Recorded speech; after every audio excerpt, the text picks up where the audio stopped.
welcome to their radio. This is thank you, man. a project I started a few months ago in October last year.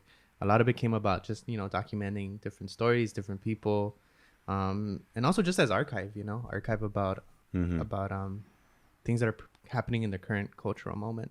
But if we can start off by you introducing yourself, who you are, what you do, or anything you want to share about yourself, really. Well, introduce myself. Well, everybody calls me Chino. Now they call me OG Chino because I'm old. That's it. I mean, I'm Korean born. I was raised in Bogota, Colombia, and came to the States when I was about 10 years old and grew up in Koreatown. Right on. Yeah. Right on. And I know you didn't mention this, but he owns a restaurant, Escala. He's been in the music business. What else has he done? He's run a record store. Yeah. He's run a record store. He does art still to this day. Yeah. To this day, he does lazy, art. pretty lazy, but yeah, still. So you do a lot. It's funny that you mentioned that they started calling you OG. When did that happen for you? When did they start calling you that?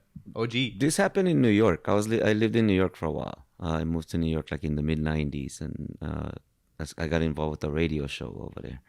And then when they would introduce me on the radio, they'd be like, "Yeah, Chino, DJ Chino," and then they kept calling me DJ Chino. And then I was like, "No, don't call me that, because there's a lot of DJ Chinos. There's like a reggaeton DJ named DJ Chino, and those guys are famous already." I was like, "Nah, don't call me DJ Chino." And they actually were the ones that said, well, OG Chino. But that kind of stuck with the radio show. But even when I came back to LA, to visit or whatever, and, since I went back so far, like in the hip hop scene, everybody kind of would refer to me as that. I just kind of never took it on as a title. People, it's the OG, Yeah. But yet you've been in this, this music thing for a while. So I do want to take it back, take it to a start. Well, actually, before that, I know I had introduced myself to you a few weeks ago. Yeah. And this was during KYCC. You were doing an interview there, and right before we left, you mentioned that you were going to Colombia to visit your family there. Yeah. Just my father now, but yeah. Okay. How was that for you? How was that trip? Oh man, I love it. It's kind of like nostalgic. I remember my childhood a lot. So I don't get tired of going back, even though I go back like very often. I'm going back again tomorrow, actually. Oh wow. Yeah. So I go back like every month, every other month. I try to go back as much as I can. And I have a good time because now I'm kind of involved with the, kind of like the hip hop and DJ scene over there. So it's not like I'm going there and just taking care of my pops. I get to go out and DJ and, go to events and stuff. So it's a good time. That's awesome. Is that the main reason why you go back, to take care of your pops? Yeah, that's the main reason. And, second reason is, I get to DJ and, Yeah. Yeah. That's awesome. Yeah. I think even going back to your childhood, that's been something that's been consistent, right? Moving this back and forth between Colombia. Yeah. Well, during our childhood, I mean, even into adulthood, I didn't do the back and forth thing, much. When my mother was alive, she was there, with my pops. She passed away like 2019. So that's when I started going back more. Before that, I was probably going back once or twice a year, and I was involved with certain things like the hip hop festival, Hip Hop al Parque, that happened once a year. So I got to bring like, American artists to perform down there and things like that. So I had reasons to go back to, not just my parents. Yeah. That's awesome. Is there a connection that you're proud of that you made between the US and Colombia? Oh yeah. And I didn't even,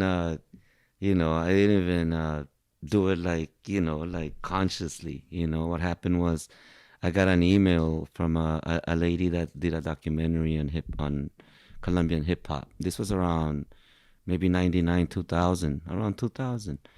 And I got to meet her, and cause I responded to the email. It's an email that went out to like people in the music business, industry. And they were asking for support, support the Colombian hip hop scene. And this was year 2000, and I had only gone back to Colombia just once, like in 91, to visit my parents. So I had no idea what was going on in Colombia, or that there was a hip hop scene. So I got really excited. I was like, what, a hip hop scene in Colombia? And then I wrote her back. I was like, I'm from Colombia. It's like, I'll be happy to help. And I sent her a box of records with her. I used to work with a lot of DJs, like battle DJs and stuff like that. So it was a lot of like DJ Tool records, you know what I mean? Not necessarily songs, but records with sounds, records for kids to scratch and all that stuff. And I didn't know that she was gonna spread them out throughout the whole country, like the key DJs, you know what I mean? So when I got invited to DJ there for the first time, like around 2011, all the DJs already knew who I was. They were like, "Oh, thank you for the records, blah, blah, blah." And they always still give me credit. They're like, "Man, if it wasn't for you, this wouldn't, like a lot of DJs wouldn't even have started." You know what I mean? So that made me super happy and proud. Like, wow, I had no idea that I made, I had a significant part in like helping the hip hop scene, and what else could I ask for? When I responded to that email, I said I want to help, but I got a lot more than what I expected. Wow. Yeah. Yeah. That also kind of reminds me of the of kind of your origin with the record store. I read that you had messaged or you had sent or given a call to Boogie Down Productions, right? Boogie Down Records. Well, the record company was called B-Boy Records. B-Boy Records, and this was before, BDP and KRS-One came out. I was already getting records from them. Okay. Because back then I figured out you could call the record company because they all put their phone numbers on there. And long distance calls were expensive, so I had to go to like Skid Row and like buy a calling card and then get on the payphone and call the New York record companies. And I would say, "Hey, I'm a DJ in LA. Can I buy records directly from you or whatever?" But most of the record companies were just happy that a DJ from LA called, and they would say, "No, we'll just send them to you for free." So they would just start sending me promo copies. So I built a relationship with B-Boy Records, and when it was time for me to open the record store, I called them and I was like, "Hey, guess what? I'm opening a record store." And they got super happy because they're like, "Wow, finally a place where we could, like an outlet to sell records in LA." So they were happy, and they offered me like a bunch of free inventory to help me get started and stuff like that. And that's when the first BDP record came out, KRS-One Boogie Down Productions. Yeah. So that was like one of the first records I was selling at the record shop. Yeah, and they let me call the record shop B-Boy Records, the same as the record company, because I was during a phone conversation, they asked me what I was gonna name it, and I was like, "Oh man, you guys got the dope name already, And they were like, "Use it." And they were like, "We'll let you use it, and we'll give you free records." And they were happy that I would use that the same name. Yeah. And you mentioned there wasn't an outlet before that. Was that the first of its kind there? A lot of people, credit that record store for being the first like hip hop culture record store. That like it was fully hip hop culture, But there was, of course, a lot of record stores that sold hip hop records, and they sold a lot of hip hop records. Crane's Records on Pico was one of my favorite spots. And they had opened a little part next door to it, attached to it, called the Annex. That was, the hip hop section. But so I give them a lot of credit because, they helped me out when I first opened up. I used to go to them for advice and all that stuff. But I give them credit for, kind of representing like at least a hip hop section.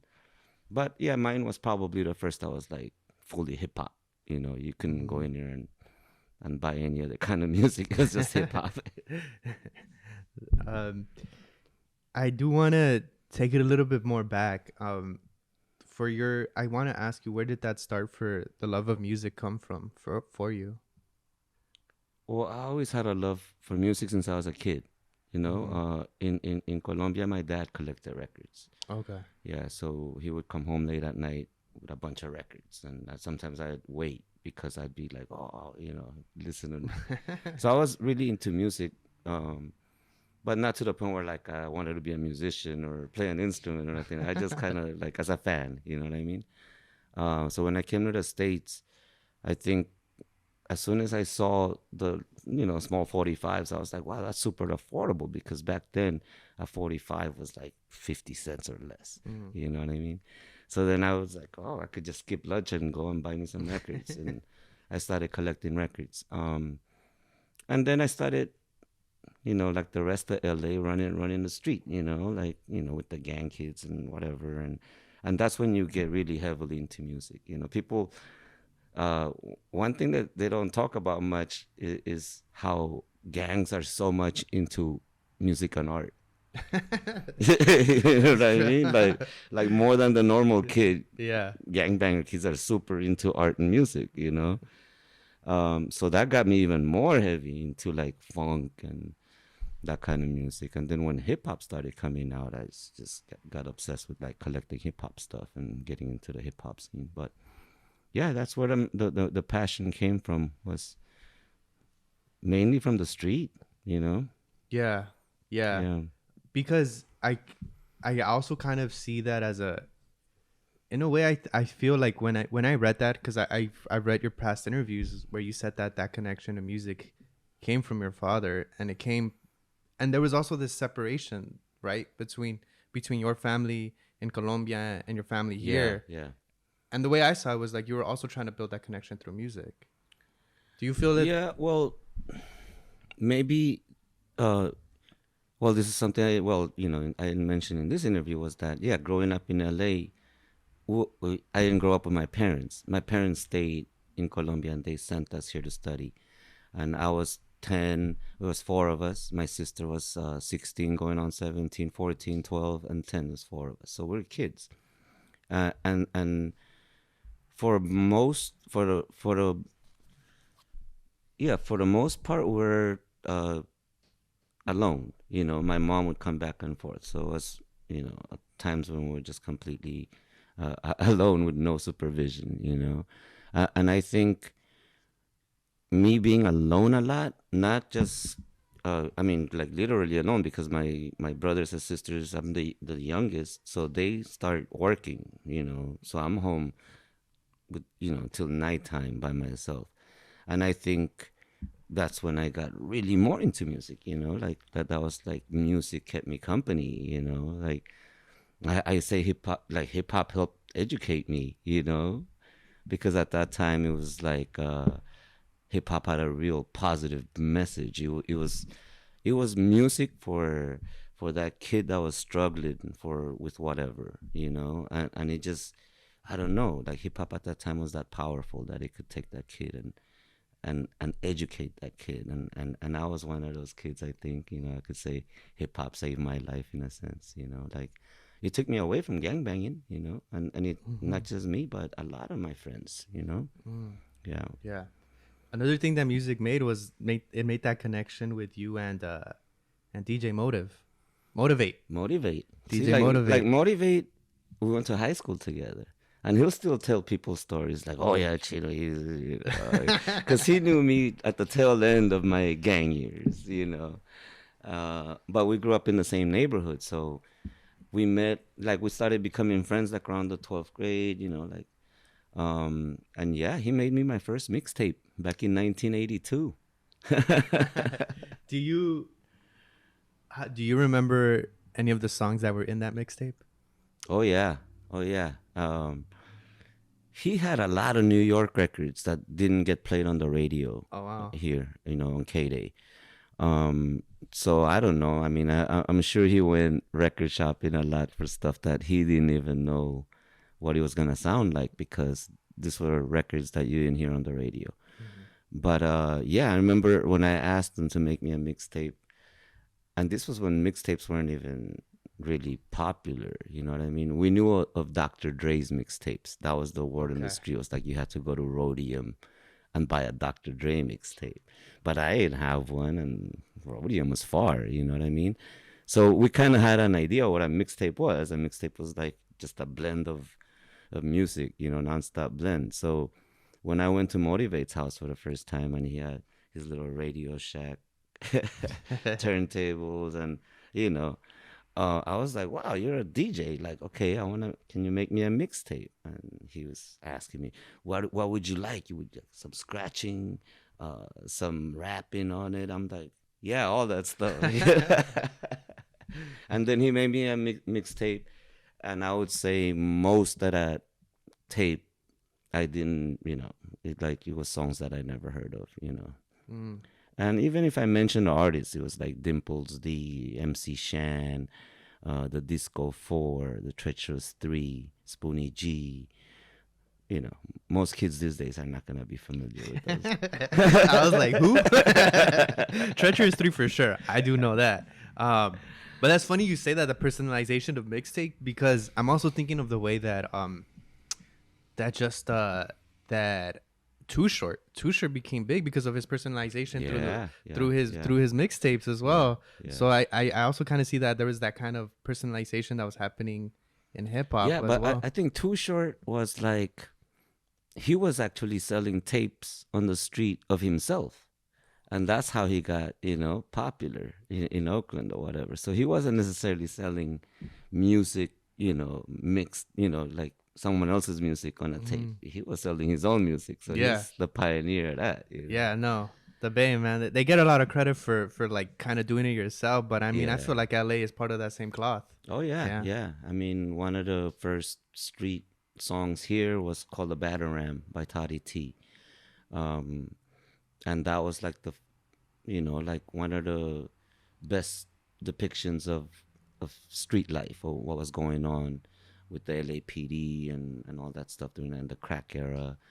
And he was selling that as a cassette on the street. And we knew about the Batarang before it blew up on the radio, you know. So I give Toddy T credit for doing what Too Short did over here. That's amazing.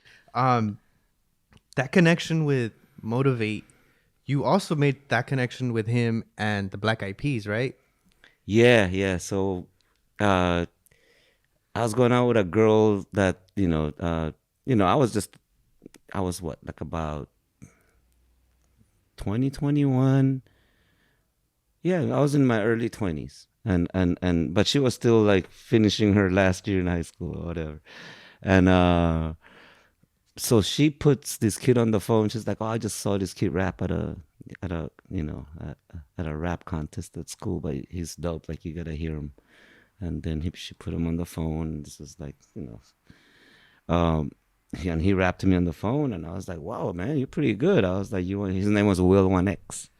And then I was like, "You want to rap at this party that we're doing this weekend?" Because Motivate and I were already doing like little loft parties in the arts district. Oh, okay.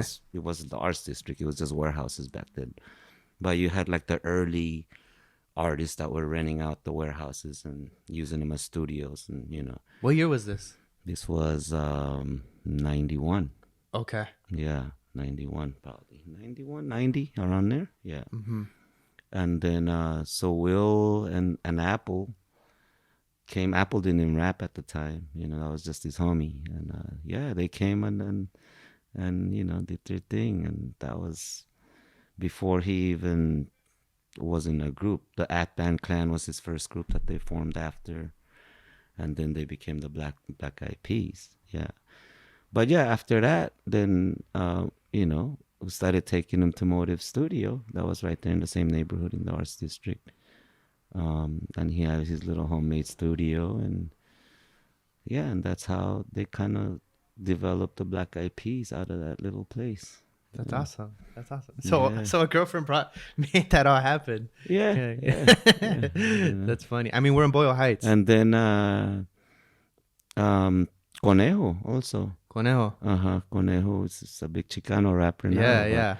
But back then, Conejo was the other kid that we took into that studio, and they started recording demos out of there. Yeah, and I met Conejo, also word on the street, because it was a girl from the Florencia neighborhood first that told me about, hey, you got, that's when I had my record shop.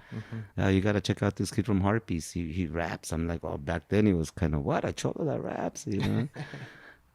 So yeah, Conejo, I heard about him back in like 89, 88, 89, about 89.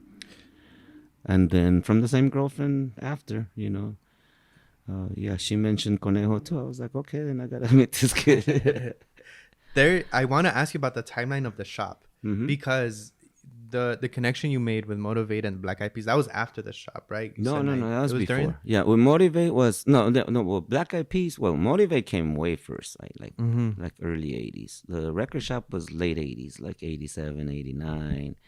Yeah, and then Conejo, Black Eyed Peas, like 90, 91.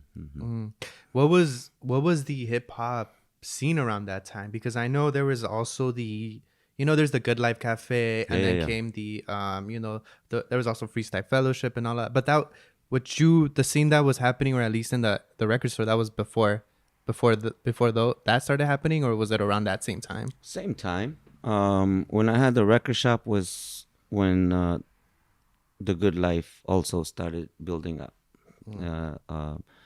So Micah 9, those guys used to come in the record shop sometimes and battle some of the kids that used to hang out at the record shop. So yeah, around the same time. And I think the hip hop scene back then was really split into what was considered real hip hop. You know what I mean? Okay. Because there was a lot of, hip hop in LA had like an electro style at first. You know what I mean? Like Egyptian Lover, Dr. Dre kind of Dr. early. Dre, really fast tempo and electro with a lot of electronic voices and all that stuff. It didn't sound like the New York hip hop.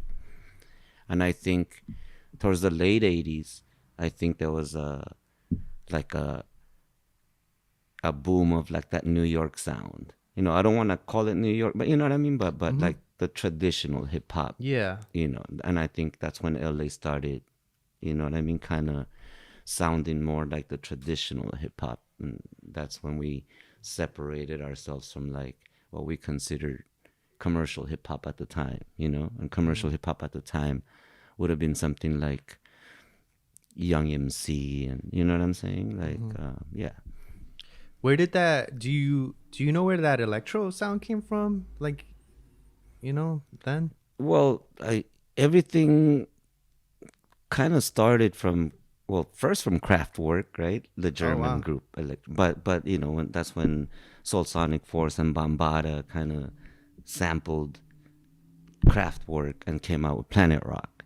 And I think Planet Rock was the song that kind of set off that whole trend of that electro sounding, and LA really clicked with that sound because LA was popping, LA was a pop locking city. So people were popping funk, right? Funk music. And I think electro, the tempos and the sound is a lot more similar to the funk music, and I think that's why the LA hip hop sounded more like electro for a while. Yeah. That's interesting. I mean, and then it went into the whole, the whole West Coast and all of that sound. Yeah, like. But that was early in the 90s. I do want to ask you, because we're talking about Sound of Music, what did you think of that? Like when that West Coast took that kind of more laid back funk sound, like gangster sound, you mean? Yeah. Just because I know that at the time, I don't know if at the time, but I know you were also working in music promotion. Yeah, that came. Yeah, I started working for a record company in 91. Okay, 91. In 91, right after my record store went out of business. I started working for a record company, Rick Rubin, Deaf American. So it was a prestigious position to be in, but like what you were saying about what I thought about that sound. Yeah. That sound always kind of was around before NWA and all that stuff.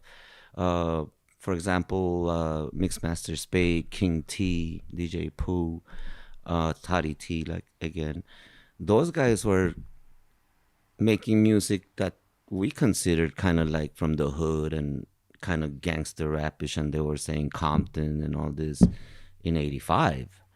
You know, so I don't think NWA was like super original as far as like, oh yeah, we're depicting what's going on in the streets and all that. I think that was already happening in LA.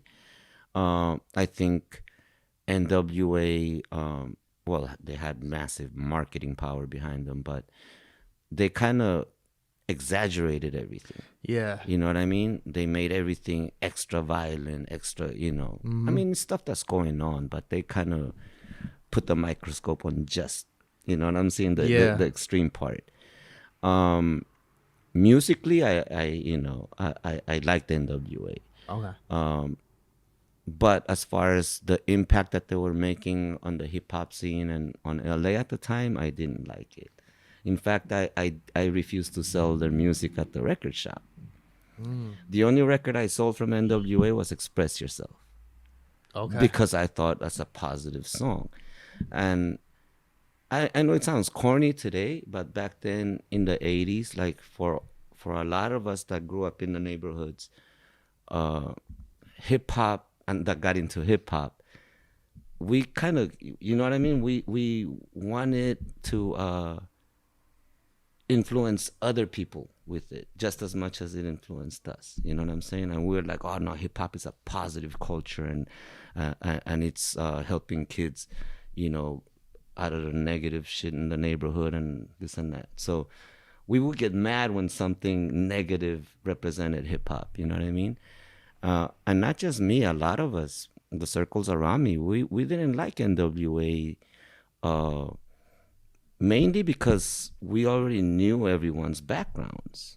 You know what I'm saying? Like, we had seen Ice Cube for years already, and he was part of another group called the Stereo Crew, right? Dr. Dre was in the Wrecking Crew, and he used to wear funk outfits and put on makeup. I'm not dissing it because that was the trend. But then when they came out representing the whole, the neighborhood and dressing up like gangsters and all that, I don't know. I was just kind of, okay, first of all, it's not real. They're not expressing their real life stories here. They're kind of playing a role. And what's that role doing at a time when, when gangbanger kids are starting to get out of gangbanging and getting into hip hop? You know what I mean? It's kind of, that's taking a few steps backwards now. You know what I mean? Like, because they made it okay for you to keep gangbanging and be into hip hop. Before that, you had to choose. You couldn't be a gangbanging hip hop dude. You know what I mean? What caused that shift? Who knows, man? Who knows? There's a lot of, if you look on the internet, there's a lot of conspiracy talk about meetings that went on in the music industry behind the scenes, and how that whole thing was just created basically, to stop hip hop from influencing the youth positively, because hip hop at a point became very threatening. You know what I mean? When Public Enemy and all that stuff was out, it became revolutionary. The whole Black Power, Black Panthers thing was coming back, and who knows, man? Who knows? I don't know. I'm not a conspiracy theorist, but I'm also open to whatever, because I think anything is possible. So I entertain anything people say, and who knows? But I can't say what shifted it, but it shouldn't have happened, I don't think. If you look at hip hop today, like, where did it, what happened to it? You know what I'm saying? Like, you rap about a positive message today, and the youth considers that shit corny. They don't want to hear, they would rather hear about some ratchet stuff. So you see the results of what happened, with hip hop that started, with that negative message, Most definitely. And I think it also became more amplified with the whole East Coast, West Coast kind of rivalry. And at the time, it was the 90s. Were you also I know you were also writing and and also being a part of the industry. Were you a Hmm. part of the industry at that moment when this whole like East Coast and West Coast things was Oh yeah, happening? yeah, yeah. I was, yeah. That How, was when I was working for a yeah, for a record company. I was writing, yeah, writing articles on Herb magazine, and yeah, I was deep in the industry. Yeah. what as someone who was deep in the industry, what did you think of that? Like the whole East Coast and West Coast things that was happening? But it wasn't happening. You know what I'm Okay. saying? Yeah. Like in the real hip hop community, it wasn't happening. It was a lot of the media stuff, and everything was Biggie or Tupac. You know what I mean? That whole rivalry was, but it wasn't. It wasn't a whole general East Coast West Coast thing. While that whole shit was happening, West Coast kids were still rocking to all the East Coast music that was coming out. And same thing in New York. A lot of people were digging the West Coast stuff. So I don't think the fan base, I don't, and as far as the hip hop community, I don't think there was a real rivalry. I think the media just pinned everything on just Tupac and Biggie and generalized everything as West Coast and East Coast. And I think that should be said enough, because there's a lot of that is said like, oh, like it's exemplified even to now looking back, like, Yeah. so I think there's not enough of that dialogue where like, you know what, like No, it well, wasn't. that's what I'm saying. Like Tupac and Biggie were homies before the rivalry. But so why don't they talk about that? No, and even then, and even if you look at Tupac's interviews during that moment, he was like, it's not all that. Like it's just for marketing and Yeah, whatnot. yeah, Um, you mentioned you were writing for Herb magazine. yeah, yeah, And something that I looked up was that in 1991 you did the cover of Herb magazine with Gang Starr, yeah. Gang right? Starr, yeah, yeah. What was that process? What was that like? What was Oh man, that was like, because I was already a huge fan. You know what I mean? Well, that's what one thing that Herb that I got from Herb was that I got to meet a lot of the people, that I was a fan of, and Herb magazine, Raymond Roker, the publisher himself, he came up as a graffiti artist, and he used to come in my record shop and be like, "Hey, can I catch a stencil on your wall?" I'm like, "Yeah, do it." So the connection came from way back then, and then he said, "Hey, I'm starting a magazine, blah blah blah. I'm looking for write." I'm like, "Well, hey, I don't consider myself a writer, but my English teacher always said I was good at it. So let me write something." And he put me on, and I think for LA, I think he was one of the first platforms for like hip hop journalism. Yeah, so I give Herb a lot of credit. Yeah, man, but Herb, like that Gang Starr cover, for example, he, "Hey, Gang Starr's in town. You want to interview him? I think you'd be the right guy to interview him." I'm like, "Whoa, dude." So yeah, I interviewed him in their hotel room, and it was yeah. dope. I also write about the Yeah. current music and hip hop as well. And something that I try to keep in mind when I write is just showing the humanity behind it all, and the artistic value of it all, and just like people being really expressing themselves through it all. And that's my approach with it. Did you have a specific approach or a specific way of looking at it, looking at writing for hip hop specifically? Um. No, I mean, just honesty. Like I wasn't afraid to like diss records. Like I'd be really honest about when I wrote a record review. Um. I even once kind of like dissed people in the LA scene that knew me, and we knew each other and said Okay. hello to each other. But I wrote something bad about him because I honestly thought it wasn't a good show. You know what I'm Hmm. saying? And they got mad at me, or like, "Chino, I thought we were friends. What happened?" People in LA were mad at me about it, but later on they understood. Hey, you were just and we're still friends. So yeah, I think just being honest, man, and not playing into the industry. Um, What do you mean by that? well, especially when you're a music writer, it gets to the point where it becomes super political, because they know what you know, they know that you're important for, you know, to the record company. So they start sending you packages. They start schmoozing you, you know, I want to go to dinner, you know, buy you drinks, blah, blah, blah. Basically because they want to get a good record review out of you or a good article out of you. You know what I'm saying? And then you feel kind of bad because, oh, how am I going to diss this man's record when he took me to dinner the other night?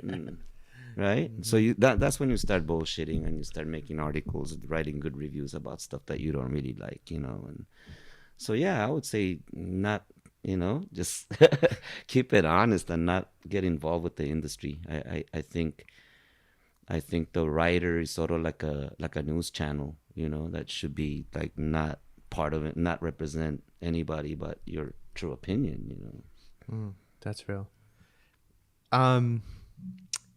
So there was that moment, and I'm trying to follow a timeline, but I know we're going back and forth a lot. Yeah. I know something you had also mentioned around that time, like around 91 was, and I really after owning your record store, you said you interned for Deaf American, right? Yeah, yeah. And during that time, you really helped promote one of the biggest records ever, Sir Mix-a-Lot's. Well, that's what got me hired because Sir Mix-a-Lot, yeah, Baby Got Back. And I hated that record, man. Because to me, it was like it sounded like a pop record to me, you know. It didn't sound like that, like I was talking about the traditional hip hop sound, you know. But I liked Sir Mix-a-Lot because he already had some real you know, rap records out that I liked. So I was like, okay. Yeah, I started the whole deal with Deaf American, you know, when they put me on was like, yeah, you're gonna intern, but if you do well, you know, we put you on, you know, that because I was the only guy. I was the only guy doing the promotion. So yeah, I think after about 2 months when they saw the record kind of start blowing up, they gave me the, you know, title right away, you know, like director, national, you know. I was like, whoa, business card and everything. I was like crazy. Yeah. Wow, that's amazing. And during the span of the time, what's one thing that you would take away? That I would take away? Like that you feel like you still apply to, or like something that you learned, I guess, during that time. Oh man. Well, that was my only job at a record company, you know. Like I worked for record companies doing little independent things here and there, but as far as having a 9 to 5 at a record company was a Deaf American. Knowing that Rick Rubin is the boss was like, wow, the best shit in the world, right? Like, you know, like who else? Especially at that time. Yeah, at that time. But the timing was bad for when I got put on. Oh, okay. You know, that's a time when Rick wasn't really into hip hop so much. You know what I mean? Like he wanted to come and put out the Black Crows and produce the Red Hot Chili Peppers, and you know, he went to his rock and roll roots, you know. So he started a little side label called Ill Labels. Dan Charnas, big props to Dan Charnas, is the guy that wrote the J Dilla book, and you know, the Dilla Time one. Yeah, Oh, Dilla okay. Time, and no man, this guy, he's a true hip hop scholar, and he's my mentor in the music business because he was my boss above me. He was the A&R man, so he's the one that signed the groups, and I'm the one that had to promote them, you know. But so Dan Charnas was in charge of Ill Labels. The Art of Origin was one of his main groups, which is Chino XL. So he had really good groups, but the label wasn't putting much behind them. You know what I mean? And I think that's because the timing. That's when Rick wasn't really that passionate about hip hop anymore. So the time that I was there, we were kind of struggling. Like we're trying to push records that weren't really popping so much because we didn't have the marketing power, the money, you know, to push those records. So I learned those things. I learned that the record companies don't really care about the artist on a personal level, you know. If the artist can bring money, then they act like they care. As soon as they see that the artist is not or is struggling, then they will not give a shit about dropping you, you know. I learned the politics of the record company, that you really can't be 100% honest. You gotta go in the staff meetings and kind of make everything sound like it's going well. Which I thought was strange. You know what I mean? Like, why would you get together once a week and pretend that everything is blowing up? you know? Yeah, because they would get mad at me when I said, "Oh no, Sir Mix-a-Lot's new record is not happening. It's not popping." Instead of sitting down and saying, "Okay, well, what should we do to, make it better, or how can we help?" It got to the point where and that's when I got fired, basically, when they said that I couldn't say certain things. Oh. That's at the staff meeting. They said, "Oh, it's because you don't like Sir Mix-a-Lot, huh?" And I'm like, "Man, my rap DJs don't like it because he's pop. He's not hip hop." And they're like, "You can't say stuff, you can't say things like that in staff meetings." And I was, so yeah, so it's super political, and that's when I got really disillusioned, like working behind the scenes, And after that, I just worked with the artists. I started doing management and doing artwork for different artists, and I enjoyed helping the artist side. You know what I mean? Because it's always a conflict. It's like the record company and the artist. It's always a conflict in between the two. So you gotta choose which side you're gonna work for. It's a team. You said manage and do cover arts. I'm not gonna go over just that. Oh, okay. Nothing major.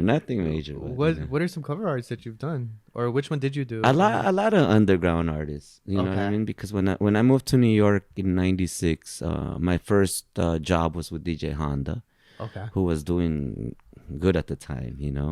So I got to do a lot of artwork for that guy. I started working at Fat Beats and did a lot of record covers for Fat Beats and logos. So it was a lot of the underground hip hop artists of the late '90s to 2000s that I did stuff for. But nobody super major that I'm gonna brag about it. But you managed artists. Yeah, X-Ecutioners was like a DJ crew that had the longest run. When I say manage, I don't mean like contracts and stuff. It was basically almost like helping, just assisting people that, someone like Large Professor who, who's a good friend, and when he needed help with business stuff, I would help him out. Someone like Cool Keith, or, there's so many people, but just random, just projects, Yeah. I think one of the ones you mentioned right now was, I read that you went on tour with the X-Ecutioners. Yeah, that was like while. a good run. That was a good 9-year run, maybe. Wow. Yeah, got to travel the world with them. So at that time, it was also, I saw a photo on your Instagram. It was when you had shared that you had shared a photo with the lead singer of Linkin Park, right? Oh yeah. And that's the time that you were also with them. When Because we got to tour with Linkin Park. We're on the road together for about a month and a half, I think, because X-Ecutioners did a song with Linkin Park, and the song did pretty well. We made the top 10 on TRL and MTV and all that. So and Linkin Park, they were the nicest guys, so they invited us on the tour, and they had X-Ecutioners basically perform right before them. What I mean? So the other opening bands came before X-Ecutioners, so they put kind of, they gave us a lot of spotlight. That's awesome, because what I've also heard is like there's always that like crossover between hip hop and rock, right? Yeah. And I think that era too. You know what I mean? Specifically, because I think rock bands, that's when they started acknowledging the DJ, and a lot of them took on DJs and made them part of the group. Yeah, that's amazing. I did want to ask you, because I know there was this large gap that you skipped, but there was that time where you got fired from Deaf American. Yeah. And then before going on tour. Oh, and before, that was a bad time. Yeah. That's when I was asking my sisters to lend me money for rent, Yeah. That was a bad time. This was 94, 94, 95, right? When Mm-hmm. when I got fired. And yeah, I didn't want to work for another record company. I got a couple of offers, you know. But I was like, I don't know. I'm just gonna get back into doing my art and all that. And I ended up moving to Texas for a job Mm-hmm. that had nothing to do with the music business, you know. Mm.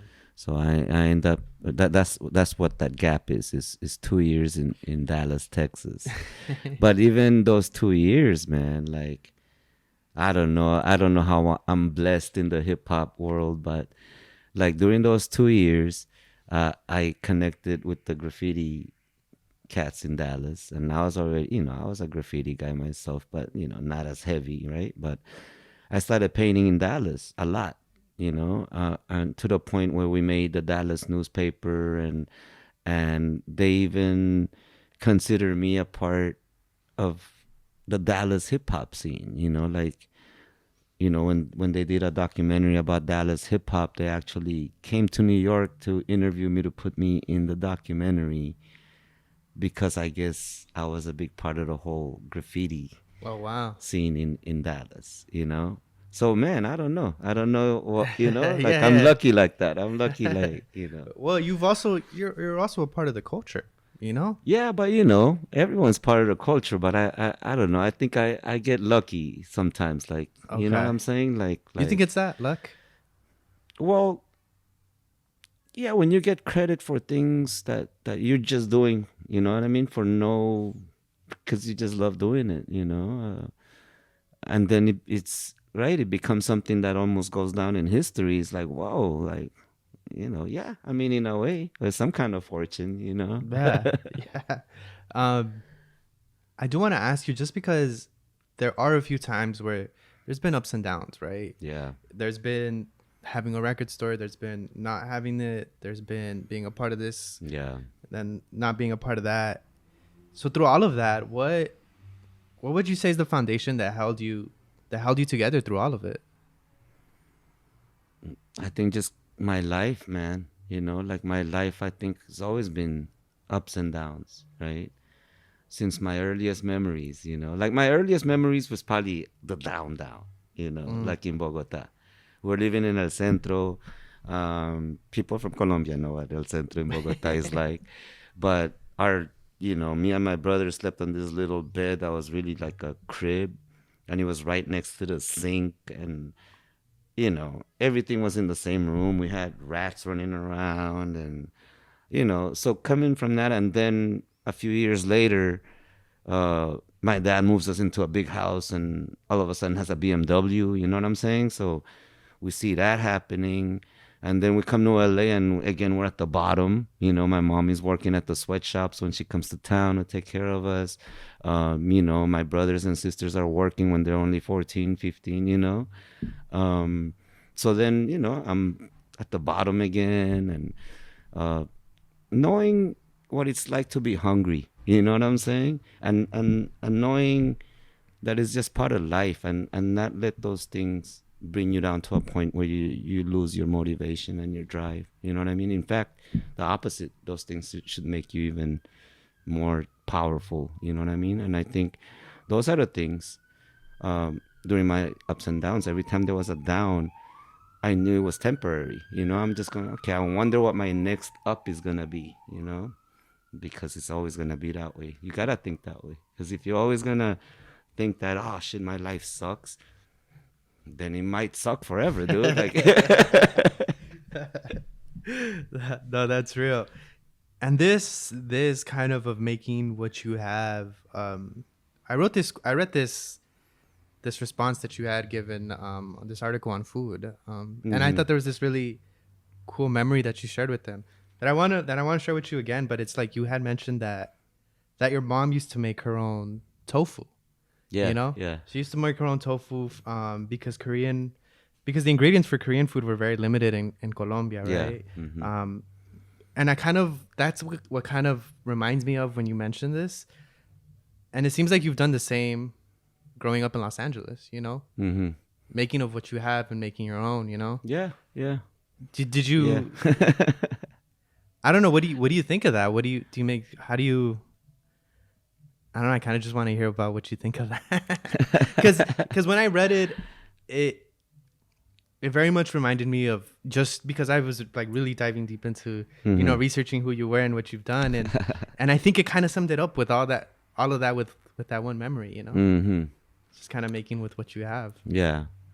Well, yeah, you gotta just represent yourself and your culture, even through food, through whatever it is. You can't forget, you know what I mean? And I think that's what my mom, she didn't let us forget where we're from. I was almost born in Colombia, but I felt Korean as hell, you know what I mean? Like, I never felt like I wanted to be Colombian. I was okay with everybody making fun of me and stretching their eyes out. You know what I mean? We got teased every day. But we're like, we're Korean and we're not from here. So it's normal that they tease us, right? That's how we grew up. And yeah, she helped us, like, have a thicker skin. And that's that, and I think that's what it is. I think we came here and we still try to represent who we were instead of trying to just adapt to what this is. You know what I'm saying? My mom didn't become Colombian or try to be Colombian. You know what I mean? She raised us how she would have raised us in Korea, So I think that's what it is too. Us being young here, we didn't try to be American or even call ourselves, Korean American or whatever. We still just represent who we are. I think we should never become our environment, unless our environment is what we are. It's that honesty. Yeah. I mean, it's that honesty that's brought you in and out of the industries you've been a part of. Yeah. I want to end it with this. It's a quote that I got from one of your Instagram posts. That's what I do. I go through people's social media. I'm like, let's see what they're about. But I want to read it to you. Yeah. So this is a photo of you and Motivate. Okay. In front of the record store. Yeah. Okay, know that one. So it says, the day I opened my record store, B-Boy Records, and then you give the address on Slauson Avenue, 2 blocks away from where the Marathon clothing now stands. That's my day one homeboy, Motivate, who made me my first mixtape in '83. We dreamed of making it in hip hop one day. Graffiti writers, DJs, rappers, dancers, hustlers, rolling 60s gangsters, etc. all came together at the shop. Mm-hmm. And it was always peace. That was hip hop. Yeah. I wanted to tell Nipsey Hussle this story. Mm-hmm. Why was it important for you to tell Nipsey that story, or to wish to have told him that story? Because Nipsey is from that neighborhood. You know what I mean? He's from that neighborhood, and I really admired what dude was doing for that neighborhood. You know what I mean? Like, of course, that piece of my heart is always in that neighborhood. Like, I was accepted there. You know what I'm saying? Before the riots happened and all that stuff. And I even told my friends there, like, hey, man, shit, I'm glad I closed the record shop before those riots. And they were like, man, we wouldn't have let shit happen to your shop, Like, that's how much they love that record shop. And so what Nipsey was doing for that community, I was like, wow, I really admire this cat for what he's doing. And he's just so hip hop, you know what I mean? But he was going through everything everybody in that neighborhood goes through, you know what I mean? Like the same kids that were hanging out at the record shop, hip hop kids, after the record store closed, a lot of them ended up joining Rolling 60s, you know what I mean? And sometimes I wonder, like if they still had a place to hang out, would they have joined the gang or whatever? So Nipsey to me represented the life of that neighborhood, the shit that the kids have to go through. They have to choose between getting in a gang or not, and they really have to choose, So that's why I said that, because I was like doing the math, and Nipsey must have been, a little kid back when I had the record store, you know what I mean? But I wondered if he was old enough to like look at the graffiti and go, wow, that's dope, you know, or and that's why I said that, because I was like, you know, we were there in different eras, but we were on the same street, and we were kind of doing the same, you know, bringing hip hop to the neighborhood and some kind of positive influence. You know? Right on. Yeah. Right on. Right on. Well, I'm gonna go ahead and end it with this. This summer would have been 35 years. Yeah. It's your shop. Yeah, man. I did the math. So I know, but that's amazing. Thank you so much for coming through. No, thank you. Thank you for having me. Hip hop and just a little bit about your story. There's so much on Chino that you should definitely check out. Definitely check out Escala. Escala. Thank you so much for coming through, Chino. Thank you, man. Thank you.